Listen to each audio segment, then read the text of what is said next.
Next நேயர்களுக்கு என்னோட அன்பான வணக்கங்கள்.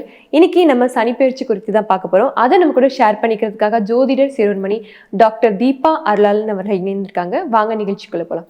வணக்கம் மேம். வணக்கம். எப்படி மேம் இருக்கீங்க? நல்லா இருக்குமா, நீங்க எப்படி இருக்கீங்க? சூப்பரா இருக்கேன் மேம். எல்லாரும் சனிப்பெயர்ச்சின்னு சொல்லிட்டு இருக்காங்க. ஏன் அப்படி சொல்லி பில்டப் பண்ணிட்டு இருக்காங்க? என்ன இருக்கு மேம் அதுல? இல்லம்மா, அது பில்டப் இல்லை. உண்மையாவே பாத்தீங்கன்னா சனி பகவானை பார்த்தா நம்ம எல்லாருக்கும் ஒரு பயம் இருக்கும். காரணம் என்ன அப்படின்னம்மா, அவர் நீதிமான், நீ என்ன தர்ம கர்மாதிபன் அப்படின்னு சொல்லுவாங்க. இது வரைக்கும் நம்ம எத்தனை பொறுப்பு எடுத்திருப்போம்மா. பொதுவாக பாருங்க, சம் ரிலிஜியன்ஸ்ல பொறுப்பு அப்படின்றது இருக்கு, மறுஜென்மம் அப்படின்றது இருக்கு. சம் ரிலிஜியஸ்ல அந்த மாதிரி பிலீஃப் இல்லை. பட் அஸ்ட்ராலஜி அப்படின்னாலே முழுக்க முழுக்க ஹிந்துயிசம் வருது இல்லைங்களா? அப்ப இது வரைக்கும் எத்தனை பொறுப்பு எடுத்திருக்கோம், அத்துணை பொறுப்புலையும் என்னென்ன நல்லதும் செஞ்சிருப்போம், கெட்டதும் செஞ்சிருப்போம். அதனாலதான் நீங்களும் மனுஷனா பிறந்திருக்கீங்க, நானும் மனுஷியா பிறந்திருக்கேன். ஆக இந்த நல்லதும் கெட்டதும் கலந்து செஞ்சிருக்கோம் பார்த்தீங்களா?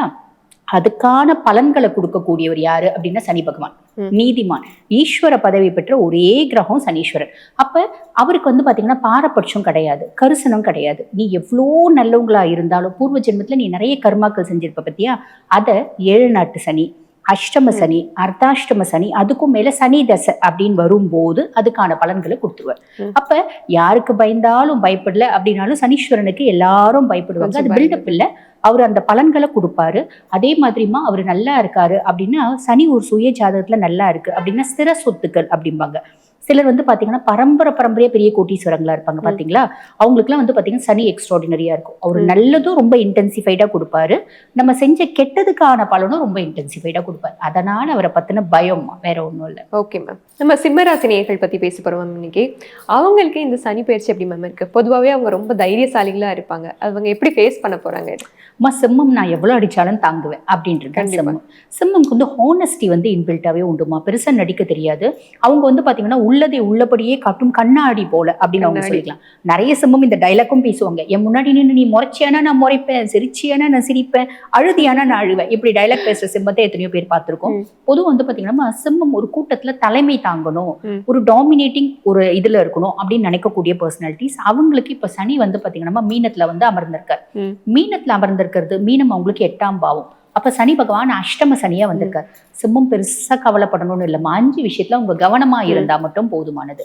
மொதல் விஷயம், கையிருப்பு எவ்வளவு காசு இருக்கு அப்படின்னாலும் இவங்களுக்கு கொஞ்சம் தாராள மனசு. அதுக்கு மேல உன்ன மாதிரி உண்டா அப்படின்னா மகிழ்ந்துருவாங்க சிம்மம். நீ ரொம்ப நல்லவன்பா, நீ ரொம்ப வல்லவனா மகிழ்ந்துருவாங்க, நம்பிடுவாங்க.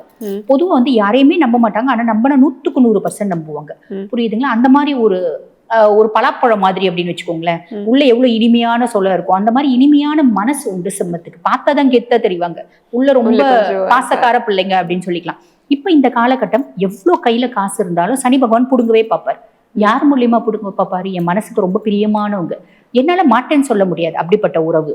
நான் பாத்தீங்கன்னா கஷ்டப்படும் போது அவங்க ரொம்ப சப்போர்ட்டிவா இருந்தாங்க. அப்படிப்பட்ட பர்சன்ஸ் கையில எனக்கு அர்ஜென்ட்டா தேவை, 1 மணி நேரத்துல கொடுத்துடுறேன், நாளைக்கு காலைல கொடுத்துட்டு அப்படின்னா கேட்பாங்க. கொடுத்துட்டாங்கன்னா 2.5 வருஷம் திரும்பி வராது. அப்ப கையிருப்பு காசு 10,000 ரூபாய் இருந்தாலும் சரி, 10 லட்சம் இருந்தாலும் சரி, 10 கோடி இருந்தாலும் சரி, யாருக்கும் கடன் கொடுக்க கூடாது. ஐயோ அவ்வளவு ஹெல்ப் பண்ணிருக்காங்களே, கொடுக்காம போனா தப்பாயிடுமே அப்படின்ற எண்ணம் இவங்களுக்கே இவங்க மனசாட்சி உறுத்தும். அப்ப இவங்க சிம்பிளா அதை ஓவர் கம் பண்றதுக்கு என்ன பண்ணிக்கலாம்னா, அம்மா நீ எங்கனாலும் வட்டி வாங்கிக்கோ, வட்டி நான் கட்டிடுறேன், அந்த ஆள் வட்டி கொடுக்குறான், அவங்க கிட்ட போய் வாங்கிக்கோ, நான் சொன்னேன்னு சொல்லு, அந்த வார்த்தையும் சொல்லக்கூடாது. கை காட்டி விட்டுறணும், இல்ல கையும் காட்டக்கூடாது. நீ எங்கனாலும் வாங்கிக்கோ, நான் வட்டி நான் கட்டுக்கிறேன், அவ்வளவுதான். அதோட சிம்பிளா முடிச்சிடும். யாரையும் கை காட்டினா அவன் என்ன பண்ணுவான், அவங்க கட்டலன்னா நம்ம கிட்டதான் கேட்பான், நீ தானே கை காட்டின. இவங்க என்ன பண்ணுவாங்க, அந்த கௌரவத்தை காப்பாத்திக்கிறது கொடுப்பாங்க. நான் வார்த்தை சொல்லியிருந்தாலும் என்னோட மரியாதை முக்கியம் அப்படின்னு இவங்க கடன் இவங்க தலையில சுமந்துப்பாங்க. சோ அது செய்யக்கூடாது. 2வது பாத்தீங்கன்னா குடும்பத்துல சின்ன சின்ன குழப்பங்கள் வரும்.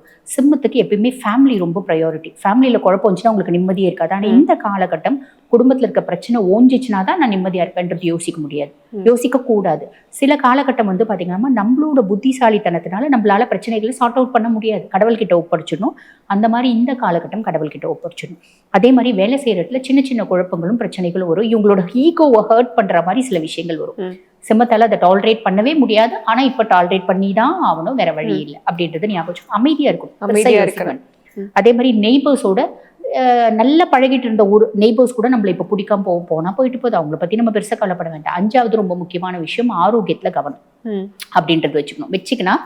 இந்த அஷ்டம சனியினால எந்த விதத்திலயும் பாதிப்பு கிடையாது. அதுக்கும் மேல சிம்மத்துக்கு சனி பகவான் பாத்தீங்கன்னா 6 மற்றும் 7க்கு அதிபன். ருணரோக சத்ருஸ்தானத்துக்கும் அவன் தான் அதிபன், கலத்திரஸ்தானத்துக்கும் அவன் தான் அதிபன். அப்படின்றதுனால கணவன் மனைவி கிட்ட விட்டு கொடுத்தல் அப்படின்றது, விட்டு கொடுத்து போகணும். அதே மாதிரி பார்ட்னர்ஷிப் கன்சர்ன்ல விட்டு கொடுக்கணும். ரொம்ப உங்க ஒய்ஃப் டாமினேட்டா இருக்காங்க, இல்ல உங்க ஹஸ்பண்ட் ரொம்ப டாமினேட் இருக்காங்க, காலில் விழுந்துடும், முடிஞ்சு போச்சு.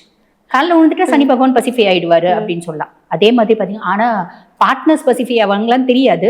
நம்ம காலில் விழுந்தா இன்னும் கொஞ்சம் ஏறுறவங்களும் இருக்காங்க இல்லையா? முடிஞ்ச வரைக்கும் நம்ம காலில் விழுந்துடலாம், அவ்வளவுதான். அதுக்கப்புறம் வந்து பாருங்க, சனியினோட பார்வை அப்படின்றதுக்கு 2, 5, 10 குடும்பஸ்தானத்தை பார்க்கறதுனால என்ன மாதிரி பிரச்சனை அப்படின்னு சொல்லிட்டேன். வேலை செய்யற இடத்துல பாக்குறாரு, வேலையில ப்ரெஷர்ஸ் அப்படி வரும். 5ஆம் பாவத்தை பார்ப்பாரு. பூர்வீகத்துல சொத்து பத்துலாம் இருக்குன்னா இந்த காலகட்டத்துல போய் நான் சண்டை போட்டு வாங்கிட்டு வந்துடுறேன் அப்படின்னா இது ஏற்ற காலகட்டம். விட்டு கொடுத்து போற காலம் இது. ஆமா, அமைதியா இருங்க. நம்ம சொத்து எங்கேயும் போயிட போறதில்ல, வெயிட் பண்ணுங்க. அது மேல நம்மளோட பார்வை மட்டும் இருக்கணும். பிரச்சனை பண்ணக்கூடிய காலகட்டம் இது கிடையாது. என் குழந்தை பெருசா என்னை இரிட்டேட் பண்ணுது, அதை நான் எப்படியாவது திருத்தணும் அப்படின்னு நீங்க பிளான் பண்ணீங்கன்னா இது ஏற்ற காலகட்டம் கிடையாது.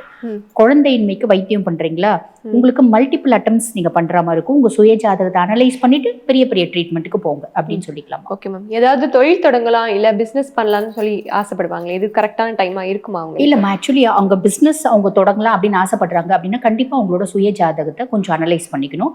பெரிய லெவல் இன்வெஸ்ட்மெண்ட் இல்லாம ஒர்க்கிங் பார்ட்னரா இருக்கலாம். அதே மாதிரி இந்த லவ் எல்லாம் வருது அப்படின்னா அந்த லவ்ல ஒரு படிப்பினை அப்படின்றது நம்மளுக்கு வரும். Okay ma'am. எந்த மாதிரி கோயில்களுக்கு போகலாம் மேம்? சிம்மம் வந்து பாத்தீங்கன்னா அஷ்டமத்து சனி அப்படின் போது உலகத்திலேயே வந்து பாத்தீங்கன்னா அஷ்டம சனிக்கு ஒரே ஒரு பரிகார ஸ்தலம் தான் இருக்கு. அது எங்க அப்படின்னா அறந்தாங்கி பக்கத்துல எட்டியத்தடி அங்க இருக்க அகஸ்தீஸ்வரர் கோயில். அங்க போய் ஈஸ்வர வழிபாடு பண்ணிட்டு வந்தோம். இந்த சென்னை சுத்தி இருக்கவங்க எல்லாம் பொழுச்சலூர்ல வந்து பாத்தீங்கன்னா ஒரு அகஸ்தீஸ்வரர் கோயில் இருக்குமா. அந்த அகஸ்தீஸ்வரர் கோயில்ல சனி அவனோட தோஷம் நிவர்த்தி பெற்ற இடம் இது. நேரா நம்ம சனியை போய் பார்க்கணும், நேரா சனியை போய் பார்த்துட்டு வந்துடுறாங்க. அங்க ஈசனை பார்க்கணும், அம்பிகையை பார்க்கணும், அவங்களுக்கு அர்ச்சனை பண்ணி வழிபாடு பண்ணிட்டு அப்புறம் சனி பகவானுக்கு அர்ச்சனை, அந்த கருங்கோலை மலர் போட்டு அர்ச்சனை வழிபாடு பண்ணிட்டு வந்தா நல்ல ரிலீஃப் இருக்கும். கண்டிப்பா மேம், கண்டிப்பா. நன்றி மேம். நன்றி.